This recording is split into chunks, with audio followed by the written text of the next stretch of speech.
De volta com o cenário político, hoje nós falaremos um pouquinho de política cultural na companhia aqui da Natália Vieira. Gratidão pela participação conosco. Eu que agradeço. E também com o Rodolfo Tasso. Rodolfo, gratidão pela participação conosco. Gratidão a mim, Luciano, pela oportunidade. A TV Educadora pelas portas abertas sempre. Vamos falar de política. E aí, para muita gente pode parecer estranho, não é? Olha, falar de política e cultura, não é? Mas a gente percebe que não dá para dissociar as duas coisas, que elas estão extremamente conectadas. E quando a gente fala de política cultural, então, a gente começa a ter uma nova dimensão não só do fazer, né, mas de como financiar cultura no país, correto? Exatamente. E indo até de encontro, falar da política, a gente até hoje usa a questão das outras áreas, né? Hoje a gente está falando muito de jurídico com a cultura. Nós, enquanto artistas, sempre fugimos um pouco dessa linha, né? Pegando um lado da política partidária com receio, mas todos nós vivemos de política, fazemos a política, né? Isso que é bom frisar também. Exatamente. E eu acho que um exemplo bom que a gente pode dar numa outra área e que ajuda as pessoas a compreenderem esse processo foi a evolução da própria assistência social. Né, que antes a gente tinha o assistencialismo e que a política orbitava muito em cima disso, né, no sentido de, olha, né, vou distribuir benefícios, benesses, etc., para isso me render voto, e aí começa a se pensar assistência de uma outra forma, que ainda não está concretizada como deveria, né, mas está caminhando para isso, no sentido de, olha, não é mais o vereador A, o político B, o prefeito C, que está me entregando essas ações, mas elas fazem parte de uma política que não importa o governo que esteja aí, ela vai ter que ser implementada, não é? É o que acontece com a cultura hoje enquanto pensamento. Sim, e pensando muito a questão do quanto a informação chega hoje ao fazedor cultural, né? Vamos pegar 2012. O que nós ouvíamos falar de política pública? Quais eram os instrumentos que estavam norteando a cultura, né, no município? Qual que era o recorte que nós tínhamos de acesso, sem ser a filantropia? Né, a questão do passar o chapéu, que é onde a gente buscava o recurso próprio. Hoje, você debate dentro da própria instituição, do seu grupo, como atuar o seu planejamento cultural, como ter acesso à política cultural local, estadual. Hoje é evidenciado muito o Estado. E, claro, por conta da pausa, né, que tivemos aí entre eleições do Ministério da Cultura, o quanto nós ficamos descobertos também, e vindo agora com uma potência, né, o fazedor cultural tendo o seu destaque, sendo o protagonista, ter acesso de uma forma não só de assistencialismo, né, mas de uma certa forma de formação, de capacitação, dentre essas. E é interessante também pensar nisso, né, Natália, que está exigindo também que o produtor cultural se qualifique, não é, no sentido de se encaixar dentro dessas políticas que, é lógico, né, são pensadas para os fazedores de cultura, mas seguem regras de legislação. Isso, e uma coisa legal, você comentou sobre a continuidade, né? Sim. Que é justamente quando você implementa a política pública, você garante, através de uma lei, de um marco regulatório, que aquilo vai ter continuidade. E nesse processo também, a gente tem a participação das pessoas na construção, né? E eu vejo que a cultura, ela funciona de uma forma diferente, apesar de muitos fazedores de cultura ainda não saberem como acessar, mas nesses processos de construção eu vejo que há uma participação muito crítica, né? E isso faz com que chegue para a gente depois uma coisa que realmente atende a demanda, né? Diferente de outras áreas que às vezes vêm políticas de cima para baixo e quando chega em quem realmente vai utilizar, não é aquilo que realmente era o necessário, né? Então, hoje, assim, a gente vive um cenário muito melhor do que há alguns anos, poucos anos atrás, porque é justamente resultado dessa luta, né? E acho que é muito importante saber isso, assim, fazedor de cultura, ele já tem que ser uma pessoa que vai lutar para aquilo que ele acredita, que ele precisa, enquanto individual e enquanto coletivo também, né? E é interessante o termo que você coloca, né, justamente porque, como é um público muito crítico, a tentativa de fazer a politicagem com esse público, muitas vezes sai pela culatra, né, no sentido de, olha, tudo bem, né, o produtor cultural às vezes ele vai até aderir, né, ele vai fazer de conta que está tudo bem, mas ele sabe que tal postura é errada, né, dentro do meio existem críticas a isso, né, e na primeira oportunidade é lógico que isso vai ser transformado. Isso, a gente brinca, né, que a gente somos os chatos aqui da cidade, porque por estudar política pública a gente acaba se aprofundando um pouco mais no tema e conhece mais como funciona, né, os bastidores. Então, a gente questiona mais, cobra mais também, pega mais no pé, né? Então é natural. E é claro que no meio artístico a gente tem realmente esse olhar mais crítico, até porque é uma das motivações, né, da produção artística, é justamente a crítica à sociedade, a forma como a gente vive, enfim. Eu acho que é um público que realmente tem uma outra pegada na construção de políticas públicas por isso, porque não aceita qualquer coisa, questiona e vai atrás. Né? O artista em cena, ele já é um político. As ações que ele articula, o que ele mobiliza, a militância dele é uma política. Diferenciada da política que nós estamos acostumados, mas todo momento ele está atuando. Ele está batendo de frente, buscando de fato exercer os seus direitos. Buscar, está consolidado na nossa Constituição, é direito à política, é direito à cultura, a ter o acesso a ela e mobilizar isso de uma maneira mais ampla, né, democrática. Exato. E não existe produção cultural sem, né, determinada crítica, sem um posicionamento, sem um olhar. Né? Muitas vezes as pessoas falam, mas está criticando. Né?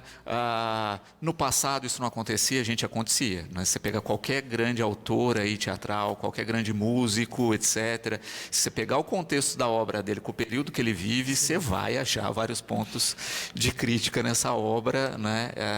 É incontestável isso.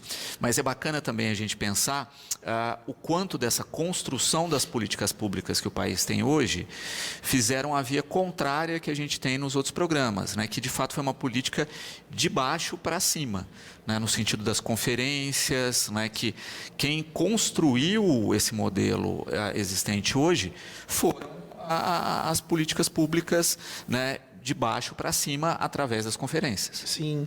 Considerando, inclusive, nós estamos comemorando 20 anos de criação do Sistema Nacional de Cultura.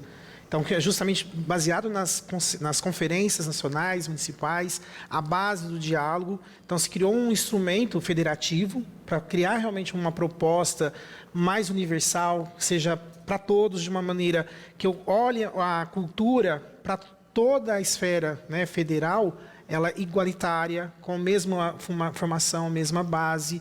Então, isso quem foi? Foi justamente a mobilização dos artistas, quando vê a necessidade, porque é necessário, né, a famosa burocracia do nosso país, mas também tem que ter os instrumentos de acesso a cada linha, a cada construção participativa, o quanto que o Sistema Nacional, por mais que a gente vê uma pausa ali muito considerável, mas ele é um escopo maravilhoso. Ele é praticamente o nosso SUS, né? Vamos pegar assim, que é justamente a forma de você dar assistência, mas você acompanhar como essa assistência está sendo realizada de fundo a fundo. Eu queria tocar num ponto que eu acho importante também a gente colocar, que é um termo, não é, que vários autores utilizam, da chamada indústria cultural. Não é? E que o Brasil sempre foi muito crítico, nunca compreendeu muito isso, mas quando a gente pega, por exemplo, outros países, como os Estados Unidos, por exemplo, não é? Que tem investimentos pesados na área do cinema, não é? Que vendem a sua cultura para o mundo. Muitas das coisas que a gente consome dos Estados Unidos, a gente consome, né, não por outro motivo, a não ser pela cultura, né, porque a gente viu num filme, né, porque a gente viu numa série, etc. A gente percebe hoje outros países entendendo esse mecanismo e crescendo nesse mecanismo. Acho que um exemplo é a Coreia, com os doramas aí da vida, não é? E parece que o Brasil não entendeu a importância disso, né? Que vender a sua cultura lá para fora é também vender os seus produtos, é também vender o seu turismo, não é? É fazer riqueza através da produção cultural. E aqui a gente faz justamente o contrário, né? A gente tem muita gente jogando contra a própria cultura, né? Não querendo investir nessa cultura e perdendo dinheiro porque não investe na própria cultura. Justamente. E eu pego até como um processo de estudo a questão do Estado de São Paulo, que esse ano, na nova gestão, adotou na junta secretaria justamente o termo da indústria e economia criativa. E até as pessoas ainda estão perdidas a entender o que seria essa indústria, o que São Paulo produz enquanto produto. Né? Participou recentemente em Cannes, de divulgação dos filmes, mas está limitado só a isso? Qual que é o processo construtivo? Vamos pegar desde a base, quais são os investimentos, quais são as capacitações, formações e o posterior, o pós-venda, vamos chamar dessa maneira. Eu tenho meu produto, só vou apresentar ele e acabou? Qual vai ser a consequência disso depois? Eu vou desfrutar, né? Eu vou degustar disso quanto tempo desse meu produto e qual incentivo posterior eu tenho também. Qual incentivo, seja ele municipal, estadual, porque sabemos o quanto de pessoas são influenciadas nesse processo da indústria, são beneficiadas, o quanto gera realmente de retorno também para onde está sendo a alocação, desde o processo, vamos pegar filme, a gravação. Então, é uma ação que eu estou descobrindo ainda, vou ser bem franco, o que seria esse termo indústria cultural, viu, Luciano? Porque até então nós estávamos ainda focados na economia criativa, que agora que está em evidência, porque muitos artistas não saberiam explicar o que era economia criativa. Então, já mudou para uma indústria, mas nós não estamos nem formatados ainda na economia criativa, né? Então, tem muito processo a ser evoluído ainda nessa etapa também. E aí eu acho que é uma questão de olhar com estratégia, né? Quando a gente pensa, o próprio termo indústria, a gente pensar numa indústria, eles têm modelos de gestão. E esses modelos, eles têm, por exemplo, a melhoria contínua, né? Que é um modelo que você vai ajustando para sempre ter mais lucro, para reduzir os custos. Então, inclusive, modelos sustentáveis, né? Que a gente precisa trazer esse olhar para dentro da cultura. E aí eu acho que a gente falha muito enquanto fazedor de cultura por não aprofundar nessas questões, né? Por não entender como esses mecanismos funcionam e muita gente ficar ali. Eu não sei e não quero saber. Então, é um puxão de orelha para todo mundo, para nós, para todo mundo, mas a gente precisa se engajar mais, porque a construção desses modelos de gestão é que vão trazer esses resultados. São as estratégias de pensar como que, por exemplo, uma coisa que já tem ali o produto, como vai ser o pós-venda, o que eu consigo tirar de outros subprodutos dali, né? Que é o que numa indústria acontece. Os resíduos que são gerados, eles voltam para gerar energia ali, né? Então, trazendo essa analogia aí com o âmbito cultural, é isso. Como que a gente pega desse produto principal e tira subprodutos para todo mundo e mais pessoas conseguirem ganhar com isso, né? Exatamente. Porque quando a gente fala de economia criativa, a gente está no aspecto, vamos pensar assim, local da coisa, né? Em que sentido? Olha, nós estamos fazendo um espetáculo de teatro aqui em Batatais. Além dos atores, direção, figurino, etc., eu fui lá e comprei na loja de material de construções as coisas para fazer o cenário. Então, eu movimentei a loja de material de construções, não é? Eu fui na costureira local e na loja de tecidos, de aviamentos, e também houve um investimento ali, não é? As pessoas que estão relacionadas a essa produção tiveram que comer, se hospedar, etc. Então, isso moveu vários mecanismos enquanto economia criativa, a gente coloca. Quando a gente fala da indústria, a gente fala do impacto maior disso, que vai além desse espaço, não é? Por exemplo, um filme, não é, que eu consigo exportar aí, etc. Além do impacto de dinheiro de fora que ele traz em bilheteria, ele também vai vender a minha cultura enquanto ideia. Então, às vezes, aquele celular que está lá no filme com o personagem usando passa a ser vendido, aquele tipo de camiseta também. Então, são coisas que não estão conectadas à produção cultural diretamente, mas que começam a ser incorporadas naquela cultura, não é? Quando a gente estuda história aqui no país, por exemplo, a gente vê que até, né, no século XX, no início do século XX, a gente estava na indústria cultural europeia, em especial da França. Então, tudo que vinham dos filmes franceses, das revistas de moda e etc., eram da França. Então, todo o conceito vinha de lá, não é? Depois que a gente começa a virar quintal dos Estados Unidos, a gente começa a pensar com esse conceito de lá. Agora, o Oriente tem entrado um pouquinho via Coreia, né? E a gente começa principalmente os mais jovens, a parar para pensar que está tendo um consumo também dessa produção oriental. O Brasil já teve esses insights historicamente. Vamos pensar aí com Carmen Miranda, não é? Que foi um produto de exportação brasileiro, mas a gente não exportava só Carmen Miranda. A gente exportava Grupo do Sereno, exportava Rio de Janeiro, aí as pessoas começam a criar uma indústria de turismo para o Rio, é aí que começa. Ninguém vinha para o Brasil, para o Rio, etc. Quem vende isso no primeiro momento é a Carmen Miranda, são os grupos musicais da época. Bossa Nova fortalece isso num dado momento e depois a gente para, não é? Depois a gente perde força, a gente ainda bebe dessa indústria lá de trás e hoje, infelizmente, a gente colocou a coisa num patamar mais reles dos anos 70 para cá, que foi o da indústria sexual, né? Então, as pessoas vêm para o turismo sexual, etc. No contexto de, por exemplo, vender o carnaval de uma maneira equivocada, né? A gente vendia o carnaval com nudez e não com produção cultural, que de fato ele é. Né? Então, pensar a indústria cultural é entender a riqueza que o país tem de potencial de venda dessa cultura, que é única no mundo. Poucos países têm a riqueza cultural que a gente tem, mas infelizmente tem uma dificuldade de pensar nisso, porque boa parte, inclusive, da população joga contra e entra nesse conto da carochinha que politicamente às vezes é vendido, que não, isso é ruim, isso não é bom, etc., né, que a gente precisa reverter. Que é aquela coisa, né, do santo de casa que não faz milagre, né? Exatamente. E São Paulo a gente vê isso, né? Qual que é a cultura do paulista, que seria a cultura do caipira, né? A gente tem uma dificuldade danada de trabalhar isso, de aceitar isso. Nossa. Não é? A gente bebe um pouquinho na festa junina e olha lá que é mais europeizado do que nossa, né?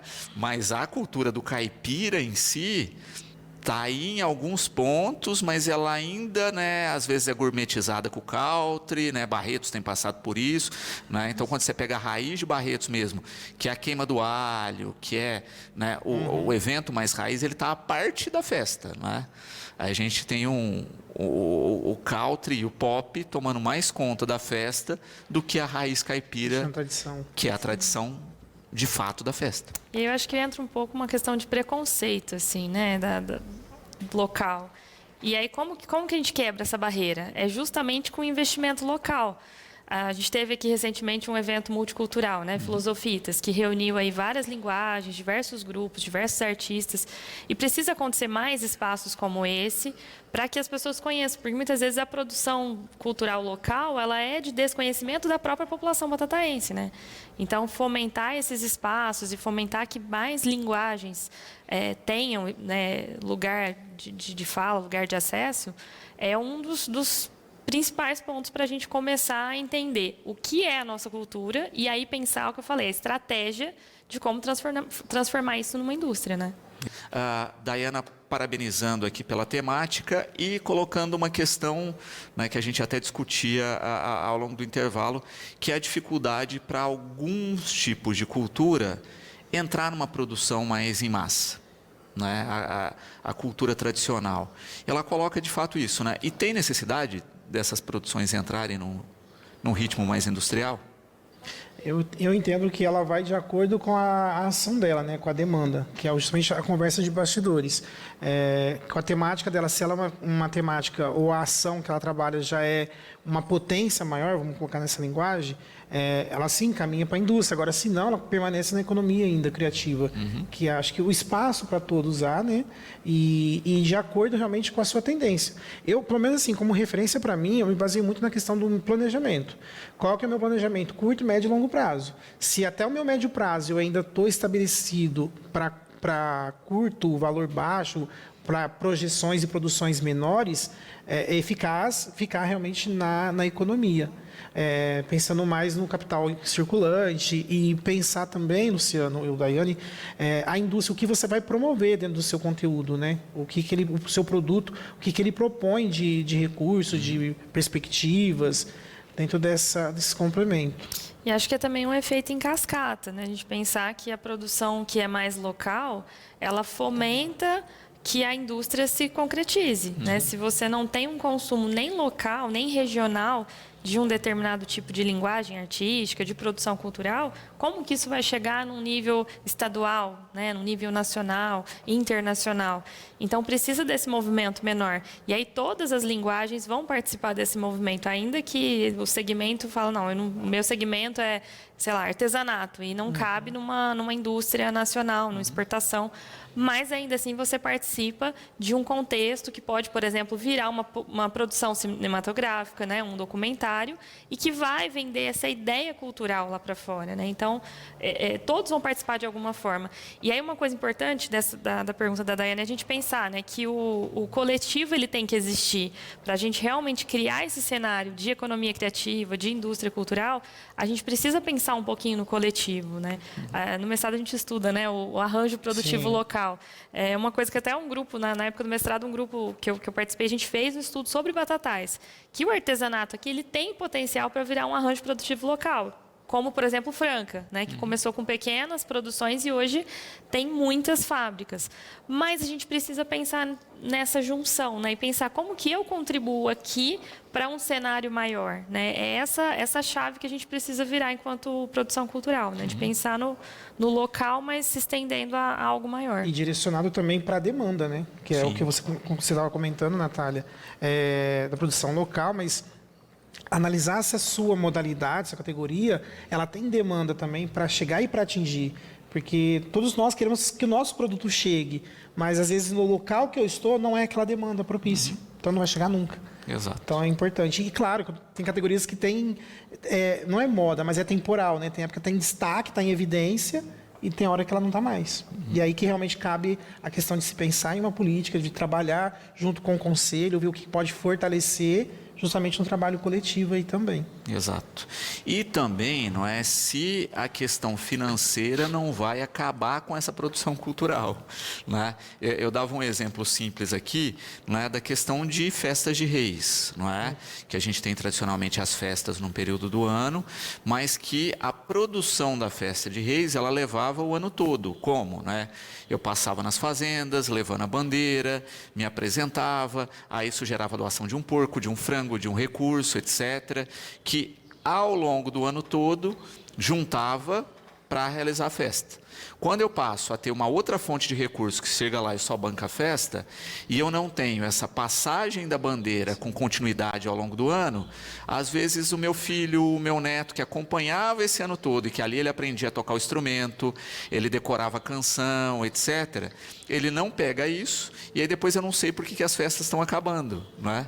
Porque eu tirei o suporte original de realização da festa, que era esse contexto. Mas o pessoal falou, mas também a gente não tem mais comunidade rural e tal, né, como tinha antigamente.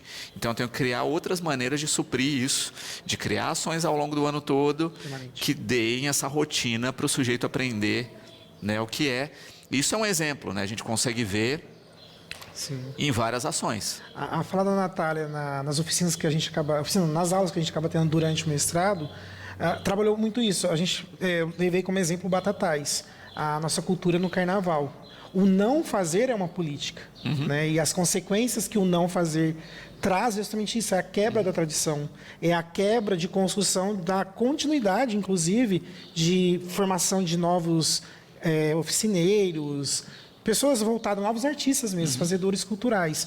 Então, às vezes, não só a questão do financeiro, mas a tomada de decisão, o não fazer nesse ano, pode prejudicar você em 5 anos, ou até mais. E também o financeiro no quesito de, olha, a gente não remunerava as pessoas e a gente passa a remunerar.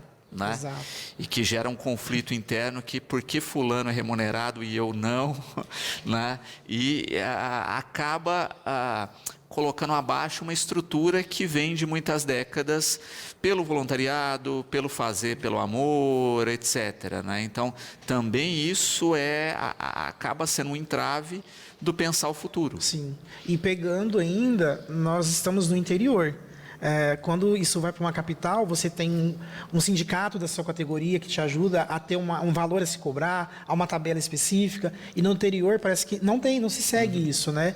Mas é uma tendência, porque nós estamos caminhando para políticas específicas para a cultura, com ações específicas diferenciadas das outras políticas, porque a necessidade do artista ela é diferente do artista da educação, do profissional da educação, na medicina, enfim, para entender justamente como agregar o valor para cada um. Qual o seu valor? Qual que é o valor no interior? Qual que é o valor na capital? Qual o tipo de serviço? Quais são os impostos que vão ser incluídos? Então, assim, o artista, eu sei que muitos que eu converso na cidade mesmo, eu não quero aprender, eu não quero entender gestão porque eu tenho medo de perder o meu lado artístico. Porque é a questão de aprender a burocracia. Como se isso fosse bloquear a produção artística. Exatamente. Artista e dinheiro não combina, todas essas falas. Mas, assim, o artista precisa sobreviver, ele precisa produzir novas artes. E, para isso, ele precisa ter o financeiro dele. Não é... Quantos nós não produzimos com salário, trocínio, pai, trocínio? Vai chegar uma hora que isso acaba, né? Então... Até para a gente entender e valorizar a demanda do artista, que é diferente, porque muitas vezes as pessoas têm aquela visão de que artista não trabalha, né? E não entende que a jornada de trabalho, o processo criativo, as horas trabalhadas são diferentes, né? O investimento que você faz em cursos, em capacitação, ele é diferente de um modelo tradicional CLT, 40 horas, 44 horas por semana. Então, quando a gente escreve um projeto, e aí é muito importante o artista saber disso, para também, quando ele tem uma oportunidade de recurso, ele não se matar de trabalhar. Porque ele vai se comparar àquele emprego CLT que garante as contas dele e o funcionamento da produção artística é diferente, né? E é muito importante que o artista se empodere disso, até para a gente defender a nossa classe, para as pessoas não olharem e falar, o artista não trabalha, segunda-feira não está trabalhando, mas e o final de semana que a pessoa passou a noite toda produzindo, né? Então aí ninguém vê. Então, é muito importante. E complementando a fala da Natália, o artista realmente vê que ele não está entregando apenas um produto. Desculpa, ele não está fazendo só o serviço. Ele está entregando um produto, é o direito autoral dele que vai ser utilizado ao longo aí de datas. Então, é entender, olha, o que eu faço é autoral, eu formo opinião também, além disso. Então, realmente vale muito esse olhar. Olha, qual o valor que eu tenho que cobrar do meu serviço? Né? Qual a prestação? E é isso, né? Porque a pessoa, muitas vezes, ela assiste o espetáculo. Né? E ao ver o espetáculo, ela não viu que teve meses, ou até anos de ensaio para aquilo não ficar pronto, né? Que teve toda uma elaboração teórica para que aquilo ficasse pronto, um grupo de pessoas envolvidas muitas vezes maior do que aqueles que estão em cena. Né? Então, de fato, tem um envolvimento que fica nos bastidores, que fica escondido. Né? Só que e de novo, né? Usando o termo da indústria, quando a gente vai lá na indústria e compra esse computador, que também teve um processo similar, né, de desenvolvimento, de construção da fábrica, etc., as pessoas não questionam o valor. Na produção cultural, sim. Né? Porque são coisas quantificáveis, né? Você consegue quantificar, por exemplo, quanto que você usa de água, de energia elétrica para produzir. E um espetáculo, né? Você consegue trazer rapidamente essa conta de quantos recursos naturais, por exemplo, foram utilizados? Então, muitas vezes, essa conta ela vai estar lá para o artista pagar e ele não colocou na conta dele, né? Como um custo operacional e tudo mais.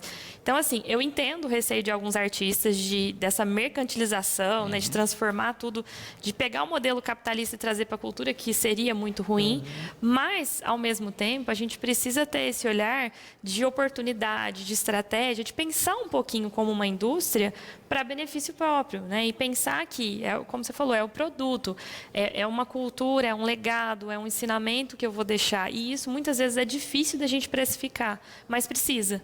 A gente precisa aprender a colocar valor no quanto a repercussão do que a gente produz tem na sociedade. Né? E um salto que eu vejo legal, principalmente na área cênica, antigamente você via muitos grupos teatrais fazendo um espetáculo infantil, ou seja, algo comercial, para garantir a sua sobrevivência financeira ao longo do ano, para assim produzir algo também cultural. Então, hoje você vê que tendência está caindo em espetáculo infantil, está sendo mais comercial de fora, e a batalha realmente pela militância no trabalho do seu fazer artístico, né? Quando isso é importante também para quem está aí na atuação. Isso em várias modalidades. Por também. isso que os financiamentos são tão importantes. Exato. Né? Eu vou dar o exemplo da fotografia, né? Uma área que eu trabalhei bastante tempo. Muitos fotógrafos falam assim, eu queria muito fazer uma foto mais conceitual, mas ele vai para o comercial para fazer evento, tudo porque é o que paga as contas. E às vezes nem sobra tempo para fazer. Quando você tem, por exemplo, uma lei de incentivo que te permite escrever um projeto de uma exposição fotográfica, você produzir algo que você deseja de contribuição, de olhar para o mundo, é uma oportunidade boa, né, muito boa para o artista realmente se colocar enquanto artista, né, e não realmente ficar se vendendo ali para pagar as contas. Né? A Adriana quer tocar num tema aqui que eu acho importante também, que a gente estava falando, né, do santo de casa não fazer milagre. Né? E eu queria tocar nisso, numa questão também que se encaixa aí, que é a questão da demanda. Né?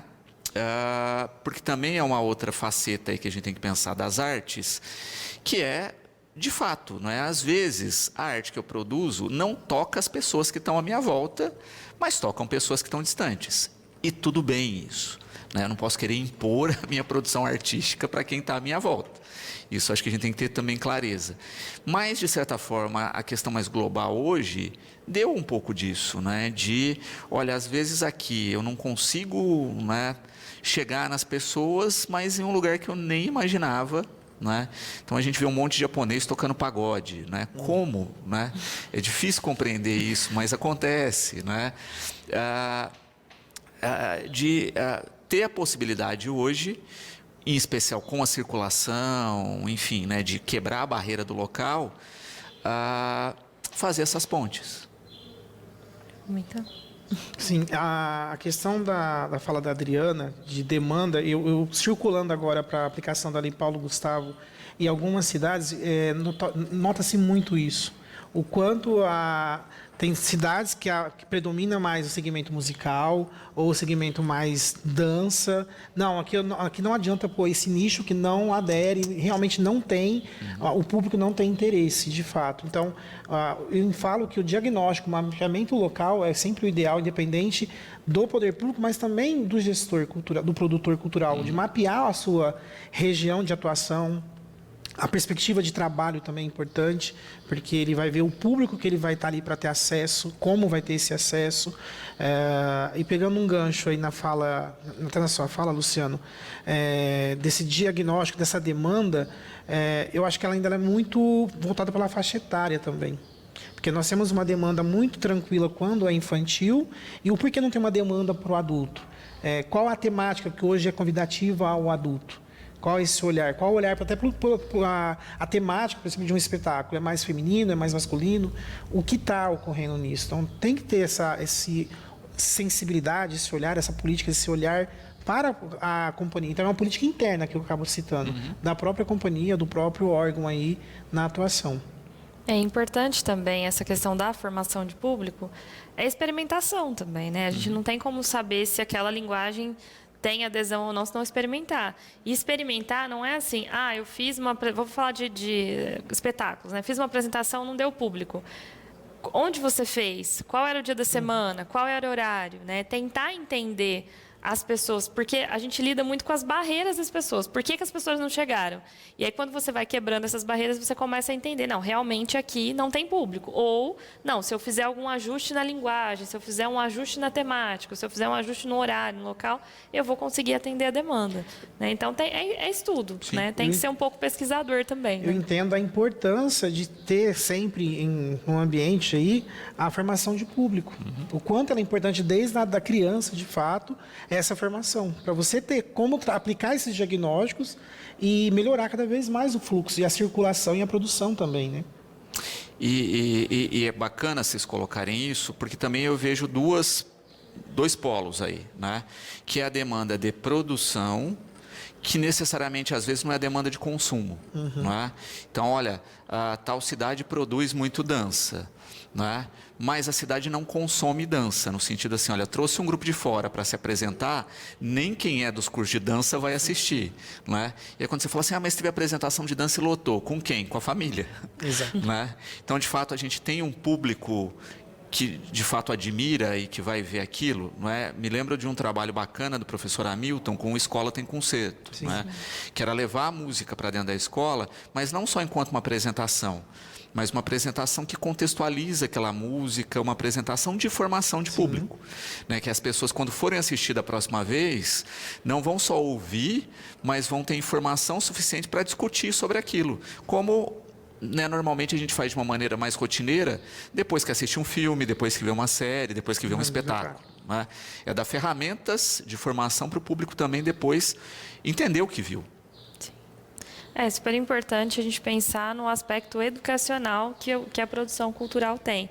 Não só para formar o público no sentido de vão gostar mais disso, mas para que consigam consumir. Isso acontece muito com a minha área, que é de linguagem visual, que eu falo que a gente precisa de um processo de alfabetização visual. Para eu explicar a minha arte, primeiro eu tenho que ensinar as pessoas a consumir a minha arte. é o cenário que eu vivo assim na fotografia, porque é um excesso de imagens muito grande, né, que as pessoas são expostas, e a gente não sabe consumir, não sabe apreciar, não sabe entender. E aí você precisa trabalhar esse processo educativo, né, o que ocorre muito nos museus hoje em dia, que tem sempre uma estratégia educacional para a pessoa fazer a visitação, mas entender a visitação que ela está fazendo, né? Então, esses movimentos eles têm que andar meio que conjuntos aí na formação de público e na própria divulgação, né? E a quebra até da questão, como você citou, o museu. Eu falo isso quando criança, né? Eu não vou no museu porque eu não entendo, eu não sei ver, não sei interpretar aquele retrato, aquele quadro, enfim, aquela escultura. E justamente ao contrário, você tem que ter a sua essência, a sua permissão, porque cada um vai ter a sua leitura, a sua linguagem. Claro, tem o que o autor, o criador desenvolveu, o artista tem a visão dele, mas tem a sua sensibilidade. Então, acho que de tudo na arte é se permitir algo novo. Isso é o principal na formação. E estimular o questionamento, né? Eu acho que isso é o grande conceito. A gente está falando de arte aqui, né? Eu me lembro de um grande dramaturgo, produtor teatral, que era o Bertolt Brecht, não é? E que a mãe do Brecht, toda vez que ele chegava da escola, ela não perguntava o que ele aprendeu, né? Mas ela perguntava o que ele tinha perguntado na escola naquele dia, né? Então, ela sempre estimulou a curiosidade dele no aprender, né? E é uma coisa que a gente vê pouco, né? Muitas vezes um espetáculo, né? Quando a gente tem esse espaço, as pessoas vão lá, assistem e já chancelam, né? Não gostei de tal coisa, sem antes de discutir para ver se tal coisa que ela acha que viu era realmente aquilo. Se era a intenção, né? A tal da experiência estética, né? Que é justamente a intencionalidade de quem produz, dialogando ali com a recepção de quem está assistindo, do espectador, né? E aí tem encontros e tem desencontros. E aí a criticidade é justamente o que faz, dá o sabor ali, né, na experiência, que faz a gente questionar e tentar entender o que será que essa pessoa quis me falar com isso, né? Sim. Também é bacana refletir nesse conceito aí, né, de demanda, produção e toda a estrutura, que muitas vezes também se tem um questionamento na cultura nesse sentido, né? Olha, mas tal produção está tendo um investimento muito maior, né? Tem um recurso muito grande, porque de fato às vezes você tem uma demanda maior naquilo ali, você vai ter um público, você vai ter uma fruição maior naquilo ali. Isso a gente está falando de uma esfera global. Ao mesmo tempo, a gente enfrenta um outro problema na esfera local, que é a desvalorização do trabalho, né? No sentido, eu sempre banco com mais facilidade cachês ou custos do que vem de fora, enquanto no local eu quero dar um cachê mais simples ou quero trabalho voluntário. É aquela coisa do, vai lá que vai divulgar seu trabalho, né? Mas divulgação não paga as contas. Principalmente porque a gente não tem um cenário, a gente está no interior, então a gente não tem um cenário aqui de um consumo muito grande, local. Então, fazer propaganda aqui não faz muita diferença, né, para quem produz aqui. E aí, uma coisa importante sobre isso que você falou, da valorização, é que também, muitas vezes, o próprio produtor cultural não sabe falar e vender o seu produto. É uma das questões, assim, a gente está falando da questão da experiência estética e tal. Esse explicar a sua obra, explicar o seu espetáculo, explicar o que você está fazendo num texto artístico, ele é essencial para você conseguir um financiamento, para você conseguir um edital, para manter esse recurso. Porque não adianta, na nossa cabeça, estar muito certo o que é que eu quis passar com aquilo. A gente tem que saber produzir, e a gente passa por isso quando vai avaliar projetos, né? Por exemplo, de outra cidade. Eu não conheço o artista de outra cidade, estou lá na comissão avaliando o projeto. Se eu não conheço ele, eu só vou avaliar o que está escrito ali no papel, né? E aí é muito importante, porque isso não só valoriza, mas dá oportunidades, que é o que você falou. Por que tal espetáculo tem visibilidade e o outro não tem? Às vezes não é nem uma questão de qualidade, mas de saber escrever sobre aquilo. Sabe vender o peixe. Sabe vender, saber convencer as pessoas de que aquilo é importante, que aquele tema é relevante, que a abordagem é interessante. E hoje, tanto a gestão pública estadual, até o Ministério da Cultura, nos editais de fomento que estão sendo liberados, disponível, tem justamente essa opção de você, além de você enviar o seu projeto, você tem um plus, né, que você pode enviar um vídeo X limitado de tempo, onde você vai vender o seu peixe, pensando em pessoas que normalmente têm dificuldade na escrita, que é uma forma de expressar melhor o que ele queria produzir do seu trabalho. Claro que ele não vai ser avaliado só pelo vídeo, né, o contexto, mas para facilitar aquele avaliador a ter a ideia, o que é o racional da proposta do projeto dele, até para ver se ele está maduro o suficiente para realizar o projeto. Pelo né? menos a justificativa, né? Que é a parte mais importante da gente entender. Por que esse trabalho é importante e merece um financiamento? E aí quem não consegue se expressar, né, na escrita, pelo menos verbalmente vai ter que saber literalmente vender, né? Exato. Até a aplicação das leis de emergencial que nós tivemos recentemente, em âmbito nacional, a própria PNAB, que é a Lei Aldir Blanc, também vai ser nesse mesmo segmento. Ter o momento da escuta, né, para você ter um diálogo e chegar de fato ao artista. E não é só escutar, né? É realmente pôr em prática o que foi debatido, dialogado. Sim. A Pedro aqui parabenizando pelas colocações e questionando justamente uma questão que é o pensamento cultural do brasileiro. Não é? Por que ainda tanta gente fala contra a cultura e por que vocês ainda acham que existe essa dificuldade de levar a cultura como outros países levam, de uma maneira mais tranquila? Bom, o meu ponto de vista, eu vou pegar de duas análises aqui, talvez. Primeiro, pela questão do próprio artista, às vezes, não se reconhecer como artista. Tem esse que é a maior demanda, principalmente pegando a interior. E aí ele vai pelo que a sociedade diz o que é o artista, pelo que a sua educação, a sua cultura familiar, que acaba sendo... foi criada dessa forma como um trabalho de hobby, um lazer apenas de final de semana. A própria cultura local também, como que a gestão pública trata a cultura, é um fator que influencia muito. E eu vejo até um pouco das críticas que nós recebemos da Lei Rouanet, que acaba tendo essa divisão do próprio artista. Como que um artista critica uma lei de fomento para ele? Mas ele só favorece os grandes. Mas na sua cidade, por exemplo, se você for o mais velho, automaticamente você vai ser o mais favorecido. Porque você tem mais anos, mais dedicação, tem mais portfólio, tem mais nome, então você tem um destaque. Então eu pego muito por esses dois olhares, assim. E no sentido, só citando aqui a questão da Rouanet, de entender que, olha, pode haver críticas para a melhoria da lei, né? Mas parece que no Brasil a gente tem um 880, né? Ou você demoniza a questão ou você defende com unhas e dentes, né? Mas sabe falta esse espaço do meio de, olha, eu acho que a gente poderia ter um mecanismo para melhorar isso aqui. Mas sabe o que é curioso? A crítica, nós temos mesmo, vamos pegar o ICMS como referência agora, o PROAC ICMS, nós temos incentivo dele tanto para a cultura quanto para o esporte. A crítica só cai em cima do que a cultura. E nós temos a mesma deficiência no esporte também. Mas eu acho que volta naquela questão que eu falei de entender o artista como aquele que trabalha pouco, que não trabalha, não vou nem usar outras expressões, né? Mas aquele que não trabalha muito, que infelizmente é cultural, né? A gente tem, por exemplo, a cultura dos povos originários, que enquanto produção cultural, é praticamente desconsiderada, né? E quando a gente vai para fora do país, aí você tem um outro olhar para essa produção.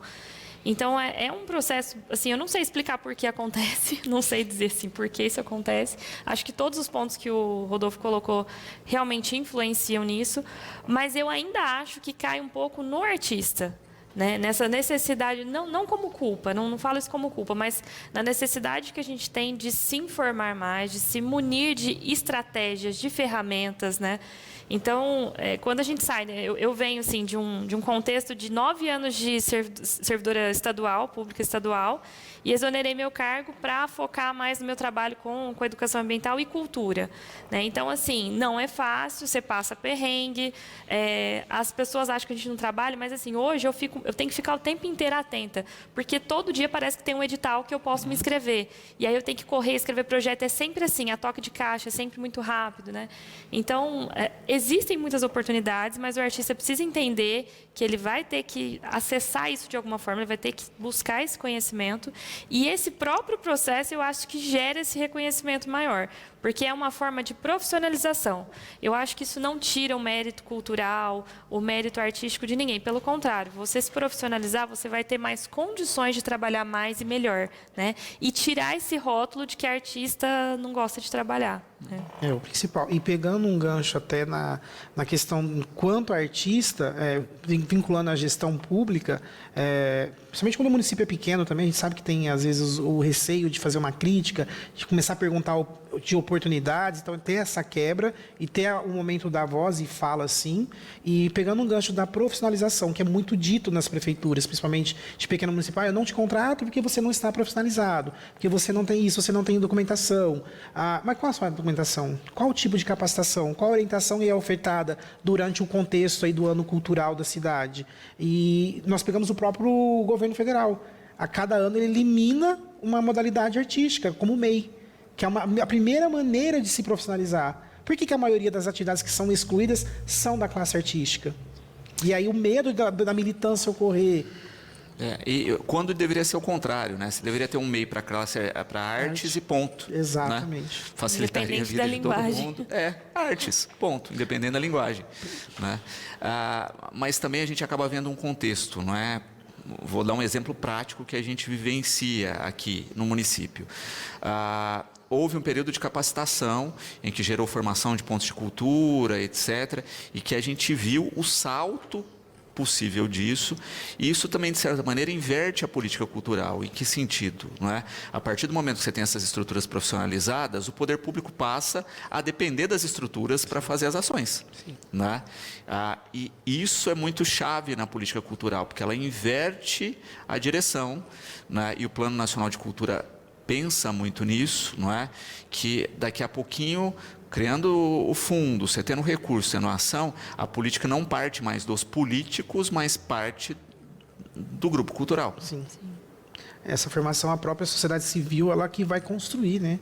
Ela constrói, na verdade. A Conferência Municipal de Cultura diz muito sobre isso. É até triste ver a quantidade de pessoas que participaram na Conferência Municipal, mas eu fico refletindo, o que leva as pessoas a não participarem de algo que é para benefício próprio? É receio de participar, de dar a sua opinião, deixar a sua cara a tapa, vamos pôr assim, para algumas críticas, porque gera um conflito, querendo ou não, de ideias, mas é um consenso pensando um para todos. Sabendo hoje o diagnóstico local que você tem da sua cidade, como que está sendo a aplicação desse recurso. Batatais hoje, qual que é a maior demanda de artista? Nós tivemos 2 políticas públicas que trouxeram esse recorte. Quais são as medidas adotadas para serem feitas? Vamos pegar as cidades da região, a mesma situação. Nós sabemos que no interior é mais música, é mais artesanato. Quais são as políticas direcionadas para esse segmento? Que é justamente a demanda. Nós temos a demanda aí escrita, né? Nosso rosto a todo momento. Quais são as mobilizações? E justamente como pertencimento da classe. A união. Vejo muitas cidades que eu tenho circulado, principalmente a categoria do artesão. Nós queremos criar uma cooperativa. Mas eles não estão preparados, porque a própria fala deles não é uma cooperativa que eles querem criar. Vamos construir uma galeria, mas excluindo, filando isso e aquilo. Então, não é uma cooperativa, não é uma galeria. Então, tem que ter muito essa questão. Eu sou uma cria dessa sua fala, quando veio o ponto de cultura. Como é importante termos gestão. Porque hoje, como a Natália disse no início, né, os chatos que ficam pegando no pé. Mas, ao mesmo tempo que nós pegamos no pé, nós também colaboramos muito com a gestão.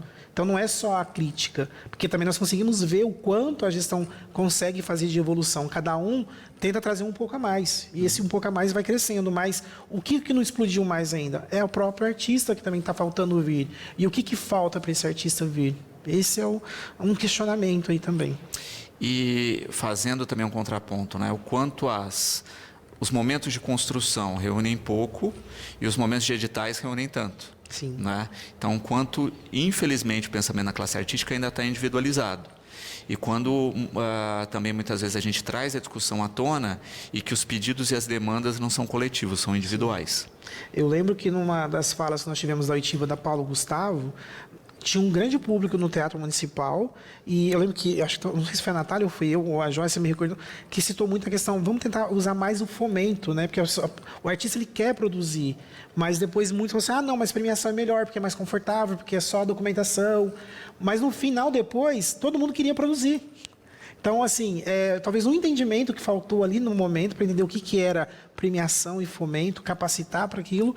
E eu voto muito a favor de ser sempre formação, porque você cresce enquanto indivíduo, quanto profissional, você sai da sua casinha no sentido santo de casa e vai fazer milagres no Estado, no governo federal. E, assim, são 5 anos de aprendizagem, vou perder, não consegui dessa vez, não consegui, até o momento que você consegue achar o caminho das pedras. E aí é um crescimento. E, lógico, vem as críticas comparadas à Lei Rouanet. Ah, mas é só fulano que está conseguindo acesso. É só o ciclano que está conseguindo acesso. Mas qual o motivo? Qual é o histórico de trabalho?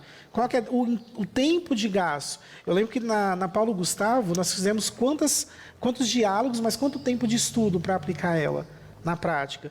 E aí você vê hoje todas as políticas que estão sendo ofertadas para o artista, ele tem que ter a capacitação, ele tem que buscar a sua formação. Tanto que as 2 aplicações emergenciais, você só fazia um plano de ação. Hoje não, você tem que fazer um plano de aplicação do recurso. Como que isso vai se dar? Como que isso vai ocorrer? E o artista tem toda uma bagagem para poder produzir também. E é uma questão interessante que você cita, quando você cita Rouanet, por exemplo. Não é? A gente tem que lembrar que a Lei Rouanet ela só te habilita para, né? Ou seja, você faz um projeto, manda para o Ministério, olha, eu quero desenvolver um espetáculo que vai custar R$20 mil, e o Ministério ele não te dá o dinheiro, a gente sempre tem que deixar isso muito claro, né? Ele te habilita para captar o recurso desses R$20 mil, aí você tem que ir lá, procurar empresas que tenham lucro real, nem todas declaram por esse tipo de ferramenta, ver o que a empresa pode doar, né? E aí ela faz esse aporte que ela vai abater depois no imposto. Isso. Né? Então também tem a outra questão que é assim, beleza, eu consegui burocraticamente, aprendi burocraticamente, mas ainda as empresas não liberam recurso. Né? E elas preferem apostar em quem tem nome. Sim. A quem está começando. Tem esse viés também que não é só o Estado, né? Não é só o artista não entrar, mas também das empresas entenderem que elas têm que apoiar o santo de casa. Sim, e pegando o interior ainda vem a questão do medo, né? O receio. Eu, como contador, muitas que eu procurei, a questão, às vezes, de uma fiscalização, sendo que é um processo que é o seu imposto pago. Todo o processo de declaração você já fez. Então, assim, não tem o porquê ter medo, né? E é justamente isso. Sou pequeno ainda, né? Então, qual a visibilidade que a minha marca vai ter sobre o seu trabalho? Mas, e o pensamento inverso? O incentivo ao artista iniciante. Tantas temáticas hoje em políticas justamente para os artistas iniciantes, que é importante. Porque senão nós vamos chegar a um processo que não vai se ter artista mais local. Uhum. Isso é uma coisa que a gente vivencia, né? Esse ano, por exemplo, eu estou com um projeto aprovado para o AQCMS, mas as empresas que eu procurei, com quem que eu concorri? Com a Feira do Livro, né? Então, assim, lógico, eu perdi. Né? As empresas não iam deixar de aportar para a Feira do Livro, que é um evento que tem muita visibilidade, para um projeto que eu ia desenvolver ali com o impacto de 1.500 pessoas, né? Então, existe isso, mas é bem importante que a gente, cada vez mais, tenha consciência do que é realmente que a gente faz, qual é o potencial, qual é a contribuição que eu deixo com a minha arte, exatamente para conseguir vender melhor. Uhum. Vai ter muitos nãos, mas também a gente tem a possibilidade de ir aprimorando esse processo de escrita, né, ou de gravação, de fala, de realmente justificar o porquê que aquilo é importante, a gente vai conseguindo aos poucos ganhando espaço. Desafios, não é? É que Guilherme e Vanessa perguntam, não é? Olha, a gente teve uma caminhada produtiva, não é? Mas tem desafios ainda, né? O que vocês veem aí como ações pontuais necessárias para a gente continuar nesse avanço? Pode falar. Não. Acho que primeiro eu vou pegar um pouco, como a gente está falando especificamente de política cultural, vamos pegar um cenário municipal assim como referência. A gente às vezes não consegue enxergar as oportunidades enquanto artista. Então o gestor ele tem esse papel. Então quando a gente tem uma gestão que enxerga essas oportunidades e vai construindo, a gente tem um grande avanço. Mas se isso não tem continuidade, acaba que todo mundo vai perdendo gás ali. E acontece o que aconteceu na conferência, né? Que poucas pessoas participam. Vem um edital, vem recurso, vem muita gente, vem na hora que é para discutir política pública, como vai fazer, qual projeto vai ter, como vai ser a legalidade disso. Aí poucas pessoas participam, né? Então precisa caminhar junto, participação da comunidade cultural e gestão. Precisa haver esse diálogo, essa abertura. E pensar que, às vezes, as pequenas coisas já vão fazer diferença. Né? Por exemplo, a gente falou da questão da visibilidade, do que é cultura no local. Os eventos públicos, eles estão sempre abraçando, né, a cultura local? De que forma? Está sendo pago para esses artistas se apresentem? Né? Existe uma ajuda de custo? Existe um financiamento? Porque a gente sabe que não é barato para um artista estar num determinado momento. Então, a gestão precisa ter esse olhar de fomento também, né, de fomentar financeiramente, de dar essa oportunidade. E, em contrapartida, os artistas não só aproveitar essas oportunidades, mas também as oportunidades de fala, de trazer demanda, de discutir e, principalmente, de aprender, que é o que o Rodolfo falou. Precisam ser momentos formativos, porque a gente sabe que muita gente não entende como funcionam as políticas públicas culturais. E está tudo bem não entender. Só que a gente tem que, alguma hora, né, se engajar com isso, algum momento se engajar e começar a participar mais. Eu pontuo aí, dentro do processo de operacionalização de leis de incentivo, leis emergenciais, enfim, a leitura. O maior desafio está sendo a leitura. Os artistas, a população, no modo geral, não faz leitura do que deve ser feito. De uma cartilha básica, de buscar esse empoderamento. De um edital. De um edital. Eu lembro que eu fiquei assim, respondendo 2 dias seguidos, artistas com dúvidas, sendo que estava tudo no edital. E aí você começava a recortar trechos do edital, olha, e aí depois, acho que talvez é uma ideia de falar assim, olha, se não der certo, eu tenho como culpar. Dava essa impressão de algumas perguntas. Então, eu entendo que a leitura é o maior desafio, e para a gestão pública, instrumentos de diagnóstico local permanente. O receio é sempre mudar uma gestão. Para onde que vai os nossos dados? Essa questão nós temos a LPG como referência, mas nós somos dados também. E para onde estão esses dados? O que nós fazemos com esses dados? Para ter continuidade, precisam ter dados. Do processo. E essa questão dos dados para qualquer política pública, né? Ela é essencial. A fase de diagnóstico não tem como pular. Não tem como fazer uma política pública efetiva se você não conhecer, assim, bem minuciosamente o local ali, o contexto que você está lidando, né? E isso dá trabalho, muitas vezes é oneroso para o poder público, custa, né? Só que disso sai muita coisa facilitada depois, né? Desse diagnóstico você consegue fazer muito mais com muito menos, né? Então é uma visão que tem que ser, é uma visão empresarial que a cultura tem que pegar emprestada, visão estratégica. Olha, é um investimento, eu vou investir nesse diagnóstico bem feito, porque depois isso vai me trazer economia financeira, economia de processo, economia de pessoal, né? Então tem que ter esse olhar estratégico. E o que eu tenho feito muito, até por conta da pesquisa de mestrado, eu não vejo a hora de sair o ano que vem a campanha eleitoral para ver a proposta de governo, que eu entendo como uma agenda já. Porque se aquele político viu isso como uma deficiência do município, eu quero ver a proposta dele. Porque qual foi o olhar dele para ver a dificuldade na cultura? O que ele planeja implantar? Né? Porque nós pegamos aí o Sistema Nacional de Cultura, foi uma campanha de cultura para todos. Então, aí Gilberto Gil teve uma demanda gigantesca, ao mesmo tempo teve conflito na implantação, que nós sabemos disso, e dentro da própria, você vê que pessoas torcendo contra também, né? Então, acho que o primeiro de tudo é ter a união entre a classe também. E é um legado que o Gil deixou, né? Exato. Acho que assim, nunca o país fomentou e fez cultura dessa forma, né? De uma maneira tão global, né, com todas as esferas participando, mas também a gente tem que lembrar que, por exemplo, na esfera municipal, a gente falta concluir o CPF da cultura, né? A gente tem o conselho hoje, falta o plano e o fundo, que também fazem isso, né? De dar um norte independente da gestão, né? Trocou gestão, o conselho ele é descompassado da gestão, então ele ajuda a deixar essa herança do que está sendo feito, né? O plano pensa a longo prazo, pensa a 10 anos, e o fundo da sustentação. Sim. Isso, e é importante que as pessoas que estão assistindo, né, senão não sabe que existe o Conselho Municipal de Cultura, né? Eu sou membro, inclusive.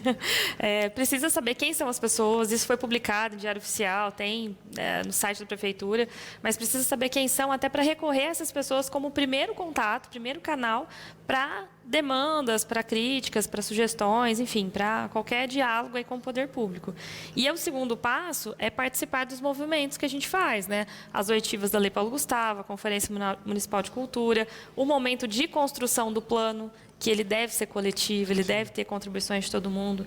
Então, a gente precisa, de alguma forma, trazer os artistas, os fazedores de cultura, para contribuir, porque é justamente isso que vai fortalecer e criar aquele cenário que o Luciano comentou dos pontos de cultura, que hoje os pontos de cultura meio que pressionam que a coisa aconteça, porque eles já estão estruturados. E enquanto fazedores autônomos, individuais, a gente também consegue esse poder coletivo, né? Recentemente, o Ministério da Cultura está traçando políticas de cultura para pontos de cultura, pontos e pontões, inclusive.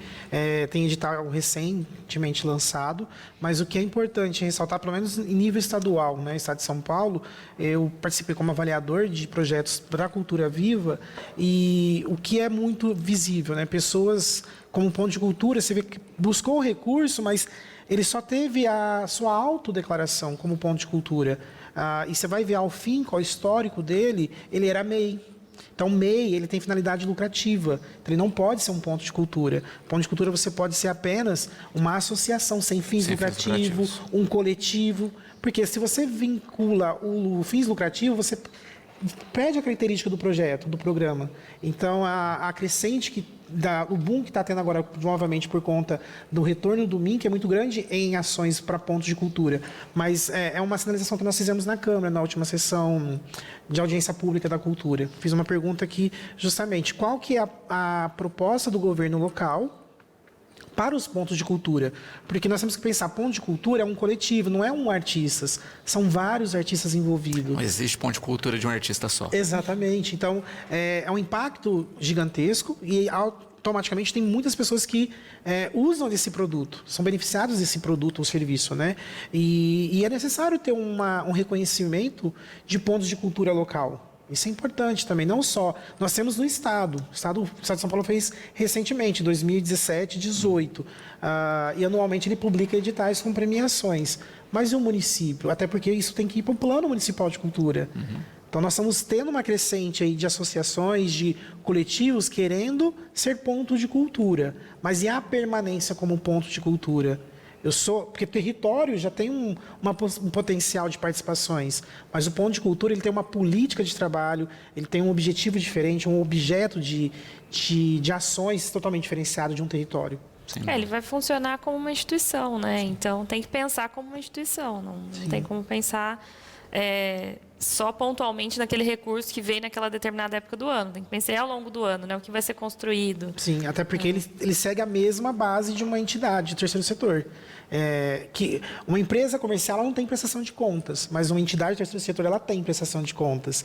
O ponto de cultura é o mesmo segmento. Então, tanto que hoje, se você pega o decreto regulamentador da cultura, que é específico, ele trata que a cultura ela vai seguir bem próximo da Lei 13/19, que é justamente para as entidades do terceiro setor. Eu acho interessante a gente ter passado aqui, não é, 1h30 falando de políticas culturais, não ter esgotado o tema, não é? E é interessante pensar isso, né? Uma coisa que as pessoas às vezes não têm, o pensamento que existe uma conexão política tão grande para o desenvolvimento, né? E a gente pode provar isso e que a gente está apenas começando essa discussão. Rodolfo, quero agradecer a participação, parabenizar pelo trabalho que vem realizando e deixar sempre o espaço garantido para a participação aqui na emissora. Eu que agradeço novamente, Luciana, a TP Educadora, ao público aí presente. Falar de cultura sempre é um prazer, não tem como, ainda mais de políticas públicas para a cultura. Depois que você começa a ter um caminho aí de traçar uma linha sua, enriquece mais ainda o processo. E pensar que nós vamos viver uma política permanente ao longo dos 5 anos, né, no mínimo. Então, é um assunto que tem que ser sempre debatido. A cultura sempre foi debatido, mas agora de uma forma mais à luz, né? Vamos pôr assim. Mais técnica. Mais técnica. Natália, gratidão pela participação. Reforço aí sempre o convite aqui de participação conosco e parabenizo pelo trabalho. Eu que agradeço a oportunidade, muito bom a gente poder, né, discutir aquilo que a gente acredita, gosta, vivencia. E deixo aqui o convite para quem está assistindo para seguir o Instagram do Conselho, né, que é o Concult Batatais, para ficar por dentro das reuniões, todos esses movimentos que a gente faz de coletivo, vão ser sempre divulgados pelo Conselho e em breve a gente espera aí ter uma reunião para discutir o plano, né, Plano Municipal de Cultura. Então já sigam aí nas redes sociais para acompanhar e participar ativamente, que é muito importante todos os fazedores de cultura virem somar com a gente, né? Obrigada.